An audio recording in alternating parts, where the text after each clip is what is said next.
Hi everyone, we're in the hallways again. We're going to be speaking to an exhibitor at Dscoop.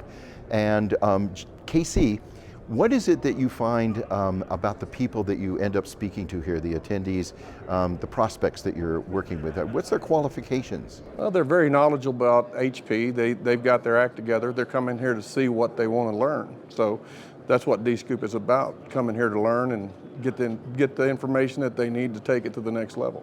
So the first time that you came to Dscoop, was your role as a salesperson showing things, or were you here just to learn about other equipment? It was here to teach and basically tell people what the machines could do and how they would work for them on their products. Okay, so in terms of things becoming digital, your entry into the printing industry, what was the first kind of equipment that you worked on? Kluges. We had Kluges and basically brought them in, taught people how to run them, and had things rolling in the right direction. So how did you get into the print industry? I bought an old Kluge and took it apart in my garage, actually, and turned around and basically didn't know what it was called and didn't know what it did. And basically put an ad in the paper and somebody answered the ad, and that's what started me in this business. Oh, that's a great story. I love it. In terms of having been coming to Dscoop for a long time, what was this 1,000-day sabbatical like?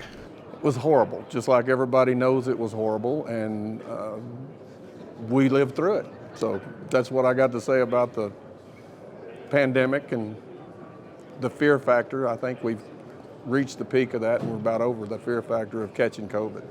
Okay, so you feel that the economy is coming back.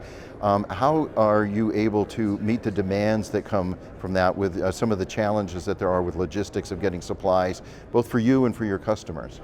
Well, supplies is going to be an issue for a while, and until everything starts getting back to normal. The biggest problem this industry has is getting our hands a hold of paper and keeping everything going. So it's not about the equipment. It may be about components of the equipment, but we'll figure that out. Okay, great. Thanks so much, Casey. Thank Appreciate you, it. sir. Have a great day. Great.